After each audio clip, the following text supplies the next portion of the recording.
Welcome back. In today's session of class 9th biology, we will discuss about the cell wall. In previous session, we have discussed about the plasma membrane. ठीक है? Now, cell wall. When we have discussed in the very beginning, that time I have explained you about the plant cell and animal cell. In that session, I told you that the cell wall is present only in the plant cell. Okay, plant cell. In the plant cell, cell wall is the outermost layer. Below that, there is plasma membrane. Okay. Now, why there is cell wall present only in plant cell, not in animal cell? Okay. As compared to animal cell or as compared to the metabolic activity movement of the animal, any animal starting from microscopic eukaryotic to the large multicellular animal, if we will compare the activities, then we will notice that plants are the living organism which is staying at a place, at a fixed place.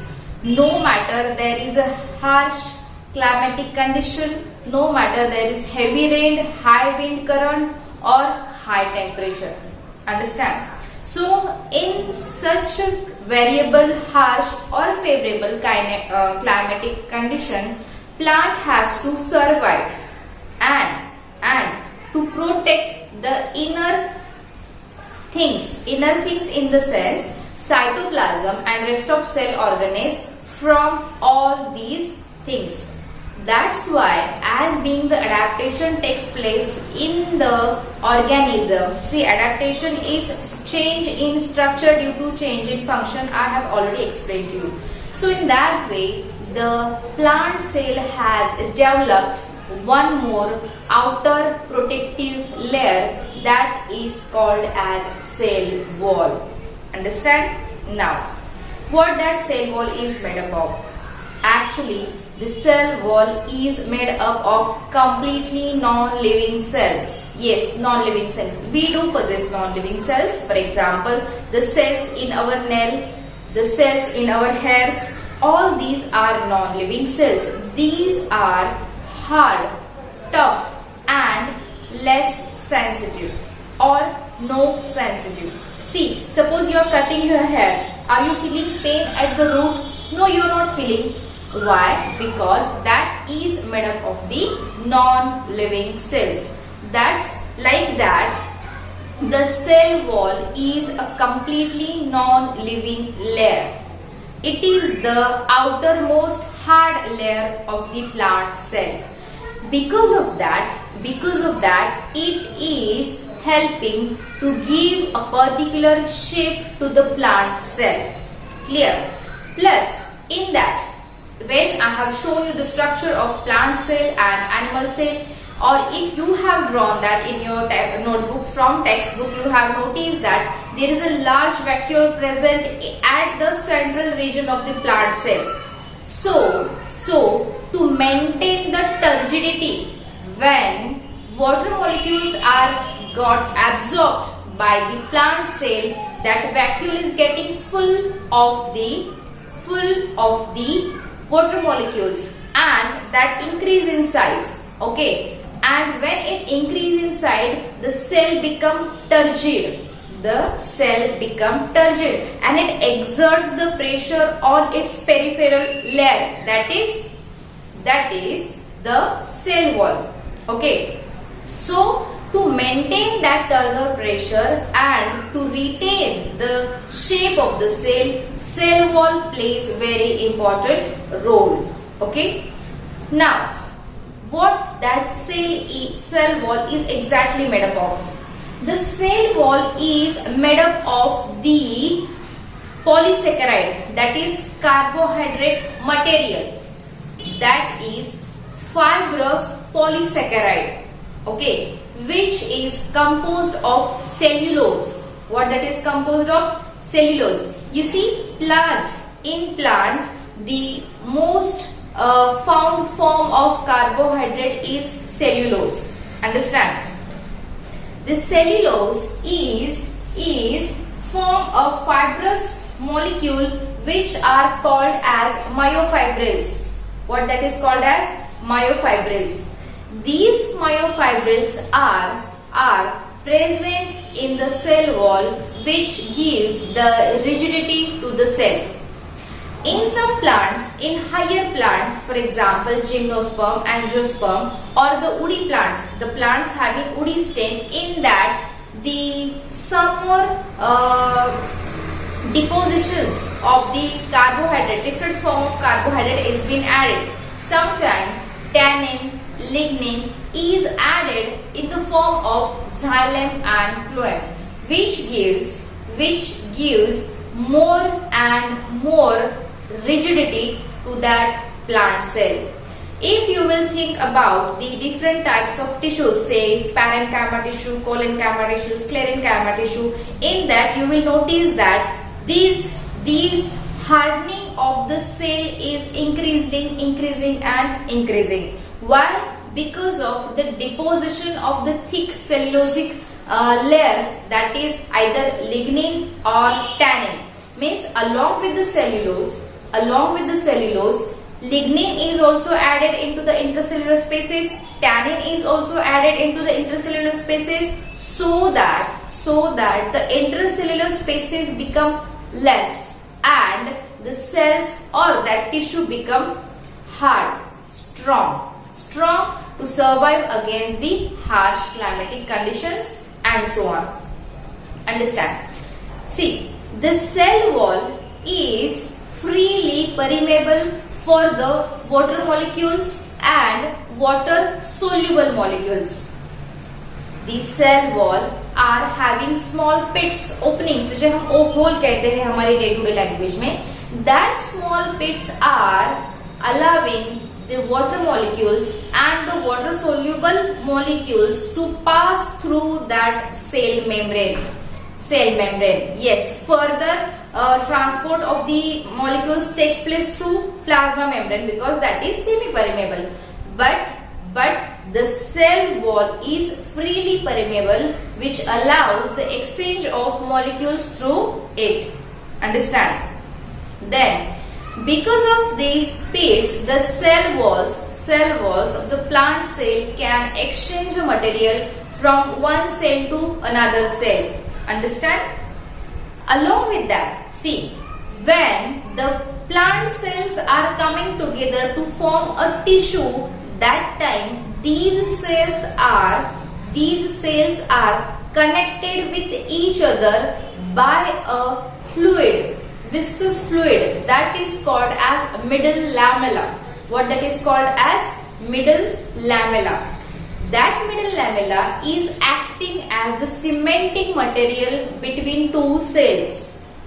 You may have seen, जब हम घर में जब tiles fit करते हैं, tiles kitchen में या floor में कहीं पे भी देखो, जब हम टाइल्स फिट करते हैं तब between two tiles we are using one joining material which can hold two tiles together.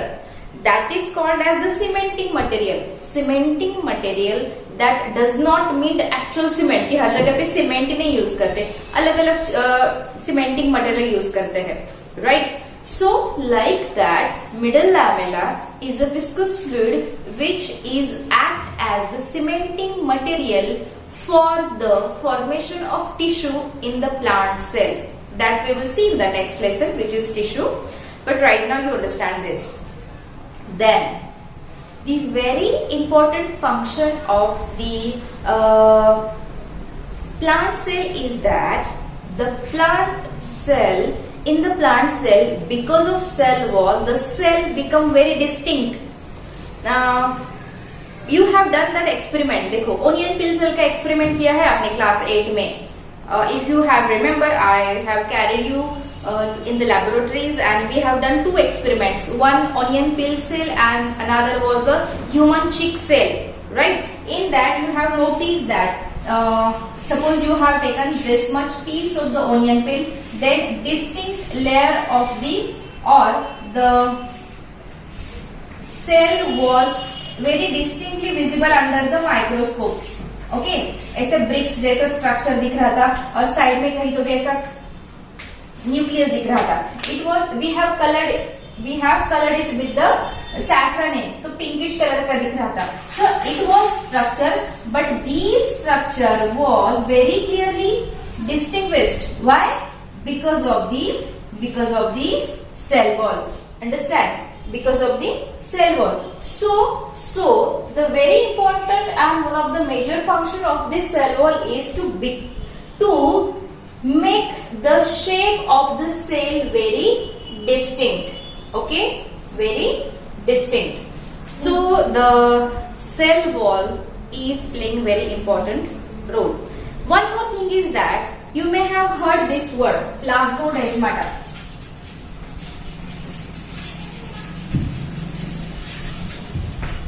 This is what everything inside the cell wall in the cytoplasm along with the cytoplasm and plasma membrane is known as plasmodesmata.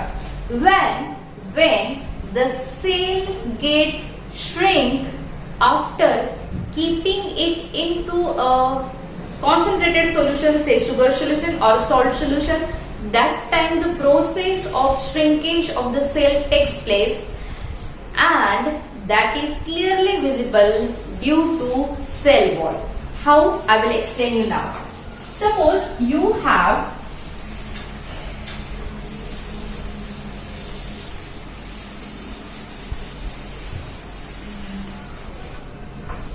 that process is called as plasmolysis or plasmolysis. Which process? The process of shrinkage of the cell material. Suppose you have a cell. Okay? You have a cell. Suppose these are the other cells connections. Suppose this is the middle vacuole and this is the cytoplasm. And it has a nucleus over here, for example, and we have kept this cell into a concentrated sugar solution. Concentrated sugar solution means what? The concentration of the water molecule is less in the solution as compared to the cell.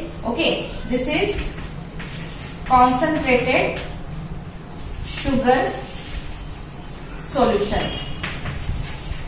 And what is this? This is the plant cell. Okay, now what happens? I will show you in 3 steps. I will draw the picture of cell only, not the solution. Now suppose you have kept this cell, a single plant cell or 2 or 3 plant cells in concentrated sugar solution, and you have kept it aside. When you will observe these cells after an interval of time, you will notice that suppose this is the cell wall and this material is starting to shrink. Suppose this is the vacuole, this is the cytoplasm, and this is the nucleus, and this is the plasma membrane. What that is? That is the plasma membrane. Afterward, what happened? After some time, you will notice that the plasma membrane along with the cytoplasm and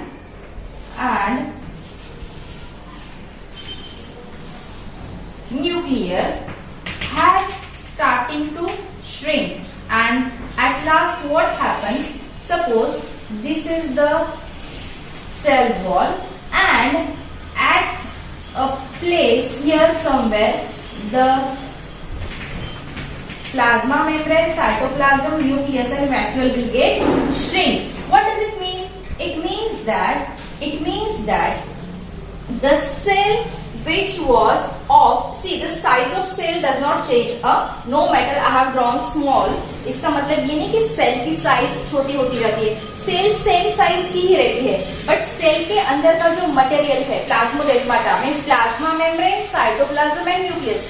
plasma membrane से लेके अंदर का सब कुछ that start to shrink and shrink. But cell wall doesn't shrink. It doesn't shrink. It just allow the passage of water inside the molecule and outside the molecule. Means how? Osmosis you have already studied. Osmosis is what? It is nothing but the movement of water molecule from its higher concentration to its lower concentration, isn't it? And in our case here the concentration of water molecule was more inside the cell than that of outside the cell. So what happens? Slowly the movement of water molecules from the cell to outside the cell has been started. The water molecules from the cell continually moves outside the cell in the concentrated sugar solution so that it can acquire the equilibrium. Means what? Equal states of water molecule inside the cell and outside the cell. In this continuous process of osmosis, what happens? The loss of water through the cell takes place and the plasma membrane along with the cytoplasm and vacuole and the inner whole cell organelles get shrink at one place. It may be at this corner it is not defined, but it get shrinks. We can clearly, distinctly view it under the microscope that the cell has been plasmolized. Okay, and this whole process of shrinkage of the cell due to water loss through cell wall is called as plasmolysis. Do you understand? See, when any cell will come out of the cell. Suppose you have a grape and we are making raisins from grapes, right? How that has been taken place? That has been taken place by allowing those grapes to dry. To dry means what? It means that loss of water molecules from that grape as they are exposed to either to the sun or any demoisturizing chamber, so that the loss of water takes place by the process of osmosis, means indirectly into each that cell of the grape fruit. The plasmolysis takes place and at the end that get shrink. Understand? This is somewhat similar example of the plasmolysis of the cell. And the cell which has been completely undergone plasmolysis process is called as plasmolysed cell. Clear? Do you understand what are the functions of cell wall? How does it made up of? What are the components of cell wall? What are the functions of cell wall? And what is mean by plasmolysis? In your exam, many of the time there is question on plasmolysis of the cell. So what you have to explain? You have to explain about the structure of cell wall. You have to explain about the osmosis which takes place in cell wall, and you have to explain the shrinkage of the plasmodesmata. Clear? Now, in next session we will talk about nucleus. Okay, the brain of the cell. Till that time, you keep on studying about the cell wall and, if possible, draw the diagram of nucleus, so that whatever I will explain to you by tomorrow, that will be easy for you to understand. Okay? Thank you.